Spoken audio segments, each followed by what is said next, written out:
Good morning, student. Today we are going to start a new chapter, simple equations.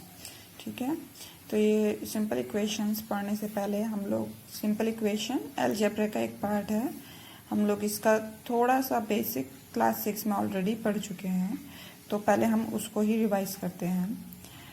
सबसे पहले हम समझते हैं व्हाट इज एक्सप्रेशन। ठीक है, अब जैसे 2x + 4, what is this? This is an expression. Expression क्या होता है? Expression involves a constant and variable, a statement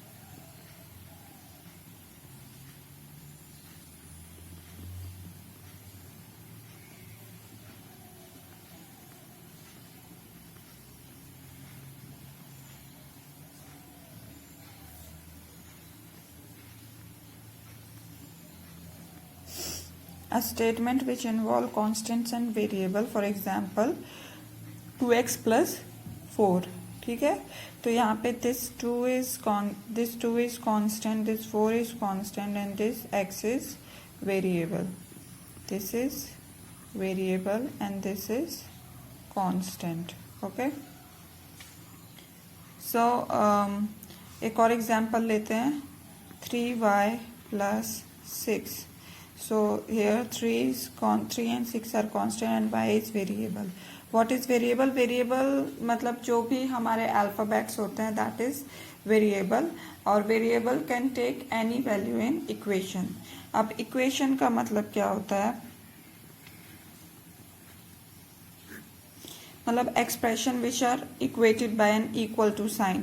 For example मैं अगर यही एक्सप्रेशन लूँ 2x + 4, अगर इसके साथ =2 का साइन लग गया और =2 के साइन की तरफ मान लो मैंने 5 लिख दिया, तो this expression is an equation. तो ये इक्वेशन बन गया। तो यहाँ पे ये 2, 4, 5 कांस्टेंट और x वेरिएबल है, और इस x की एक पर्टिकुलर वैल्यू होगी जिसके लिए ही ये इक्वेशन सेटिस्फाई होगी। मतलब अगर मैं x की वैल्यू 0 पुट करती हूँ, तो मैं x की जगह पे 0 पुट करती हूँ, तो कितना आ रहा है? 2 0 0 + 4 = 4। तो ये तो हमारा =5 नहीं आ रहा। इक्वेशन में ये वाली साइड होती है लेफ्ट हैंड साइड और ये वाली साइड होती है राइट हैंड साइड, तो हमारी left hand side is not equal to right hand side है, तो इक्वेशन इज नॉट सेटिस्फाइड। ठीक है, मतलब equation left hand side is not equal to right hand side, इसका मतलब x = 0 is not the solution of the equation।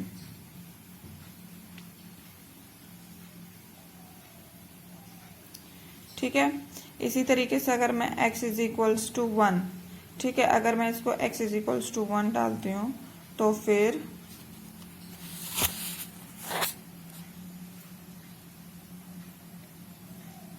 x = 1 डालती हूँ, तो फिर मैं x की जगह 1 डालूंगी +4। ठीक है, तो 2 1 2 +4, तो ये आ गया। यहाँ पे चलो मैं 6 डालती हूँ। ठीक है, 6, तो ये हो गया 6, तो यहाँ पे कितना हो गया? 6। ठीक है, तो हमारा left hand side is equals to right hand side हो गया। ठीक है, तो इसका मतलब x = 1 is the solution of the equation। ठीक है, तो यहाँ पे ये जो x है इसकी क्या है? ये x की वैल्यू क्या हो रही है? चेंज हो रही है, तो that is why this x is a variable, और इक्वेशन में इस वेरिएबल की एक ही वैल्यू होती है and that is a unique value. मतलब ये जो x की वैल्यू 1 के लिए ही ये सेटिस्फाई होगा, उसके अलावा अगर तुम x की वैल्यू 0 डालोगे तो भी इक्वेशन सेटिस्फाई नहीं होगी, x की वैल्यू 1 डालोगे तभी इक्वेशन सेटिस्फाई होगी, 2 3 4 5 6 कुछ भी डालोगे तो किसी के लिए भी ये इक्वेशन सेटिस्फाई नहीं होगी। ठीक है, तो चलो अब नेक्स्ट, अब हम लोग एक्सरसाइज 4.1 स्टार्ट करते हैं।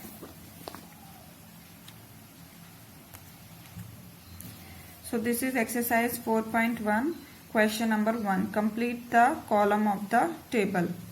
अभी हमें यहाँ इक्वेशन दी है x + 3 = 0 and value is equals, x की वैल्यू है 3। से weather the equation is satisfied, yes और नो। तो इसके लिए हम लोग क्या करेंगे, वही जो अभी हम लोगों ने करके देखा है क्वेश्चन नंबर 1, फर्स्ट पार्ट जो था x plus 3 is equals to 0, हमें बताना है x इज इक्वल टू 3 के लिए इक्वेशन सेटिस्फाई है कि नहीं। तो हम इसके लिए लेफ्ट हैंड साइड हमारी क्या है, x प्लस 3, तो हम इसके अंदर वैल्यू पुट करते हैं 3 प्लस 3 कितना है 6, that is not equal to right hand side. ठीक है, the left hand side is not equal to right hand side. तो हमसे पूछा है state whether the equation is satisfy, तो हम लिखेंगे therefore equation is not satisfied. ठीक है, इसी का मैं भी अगर एक और क्वेश्चन ले लेती हूँ, ये बाकी तो तुम सब कर लोगे, ये वाला लेते हैं 5x plus 25 where x is equals to 0, sixth part. तो यहाँ पे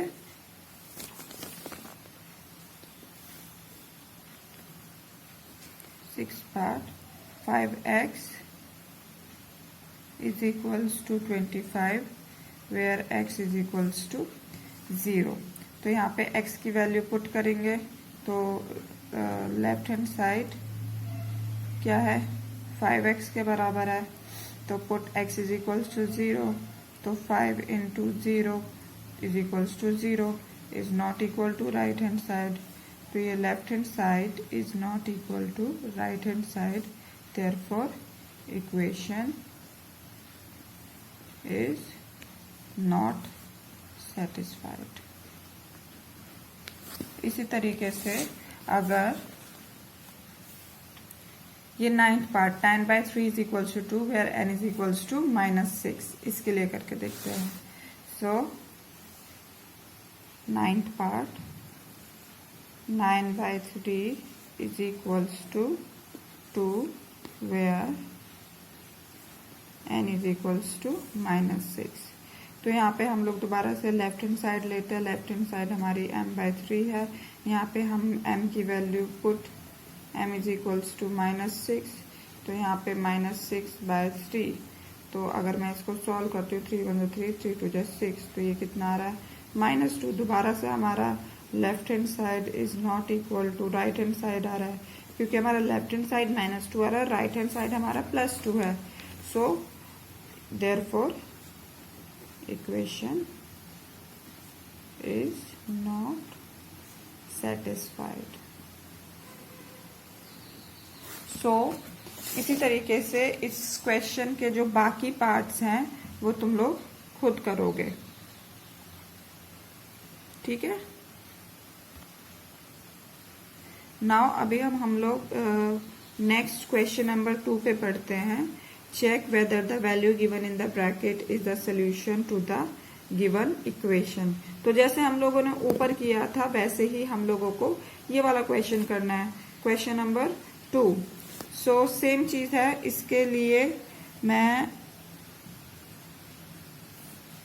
एक क्वेश्चन ले लेती हूँ, ये डी पार्ट ले लेती हूँ। ठीक है, सेम ऊपर की तरह ही है। डी पार्ट है हमारा 4p - 3 is equals to 13 where p is equals to 1। तो अभी मुझको यहाँ पे देखना है ये p इज इक्वल्स टू 1 ये इस इक्वेशन का सोल्यूशन है कि नहीं। तो हम लोग यहाँ पे लेफ्ट हैंड साइड लिखेंगे, this is solution.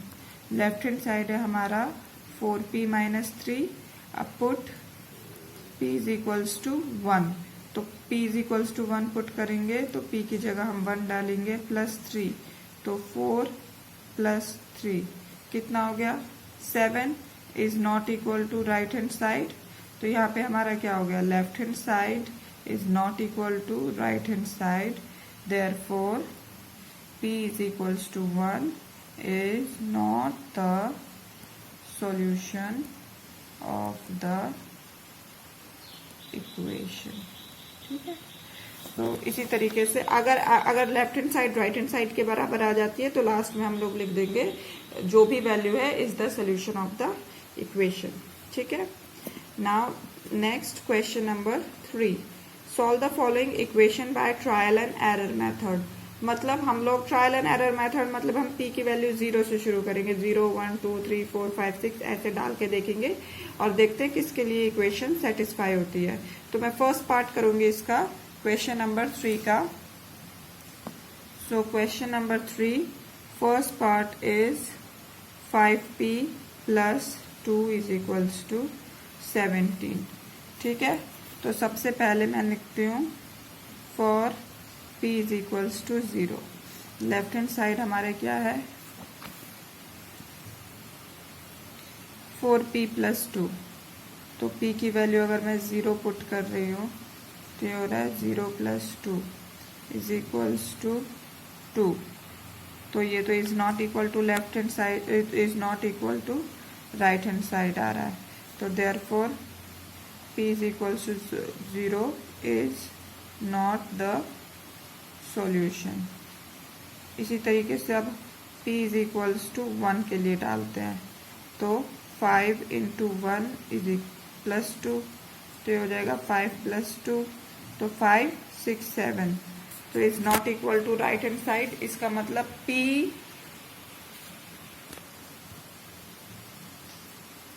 Is not equal to right hand side, therefore p is equals to 1 is not the solution।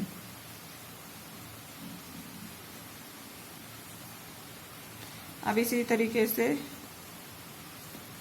p is equals to 2 डालते हैं, तो हो जाएगा 5 इंटू 2 प्लस 2, तो हो जाएगा 5 two 10 plus 2 is equals to 12 is not equal to right hand side, therefore p is equals to 2 is not the solution. इसी तरीके से अगर मैं p इज इक्वल्स टू 3 डाल रही हूँ तो हो जाएगा 5 इंटू 3 प्लस 2, तो हो जाएगा 5 3 जब 15 प्लस 2, तो is equals to 17 is equals to right hand side. तो राइट हैंड साइड के बराबर आ रहा है, therefore p is equals to 3 is the solution of the equation.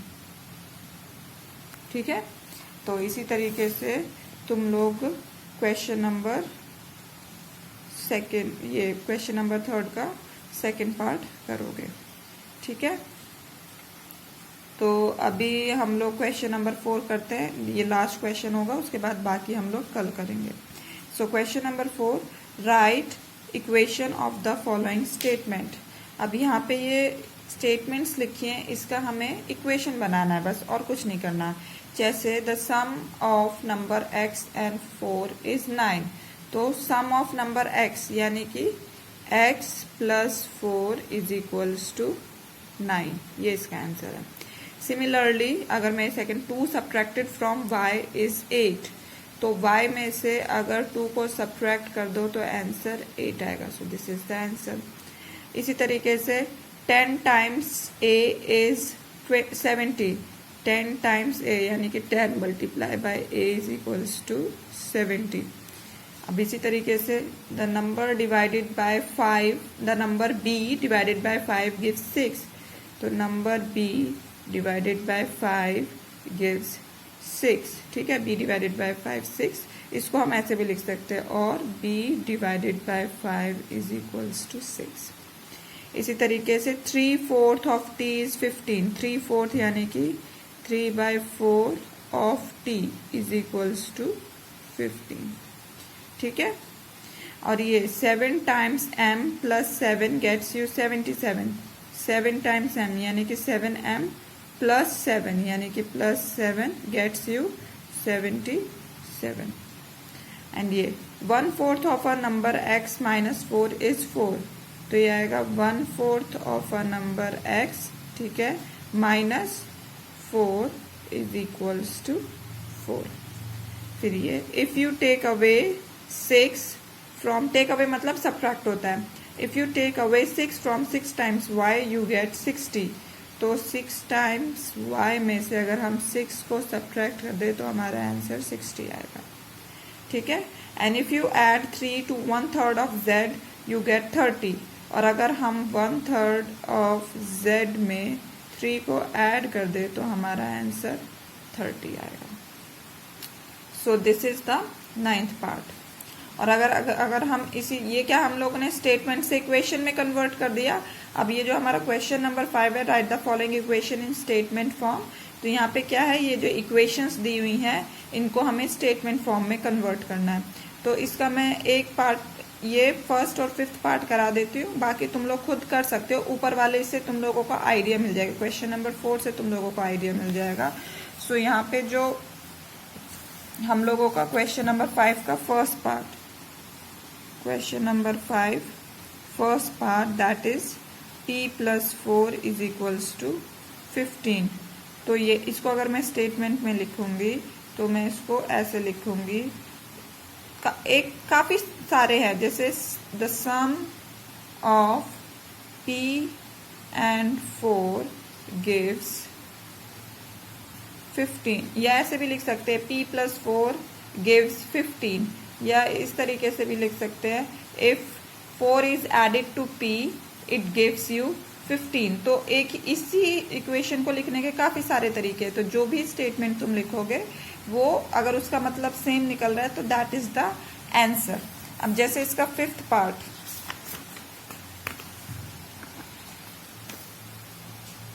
Three m by 5 = 6। तो इसकी स्टेटमेंट में लिखूंगी 3 times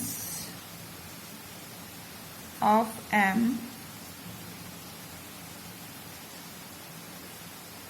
divided by 5 gives 6। ठीक है। और अगर इसको मैं इस तरीके से भी लिख सकती हूँ, मतलब और भी तरीके हो सकते हैं, 3 times of m by 5 gives you 6। ठीक है। तो इस तरीके से हम लोग को स्टेटमेंट बनानी है। तो बाकी अगर ये सारे पार्ट्स की तुम लोग स्टेटमेंट बना लेना, अगर किसी पार्ट में दिक्कत आ रही है तो तुम ऊपर से हेल्प ले सकते हो कि किस तरीके से बनी है। आज के लिए बस इतना ही। Thank you.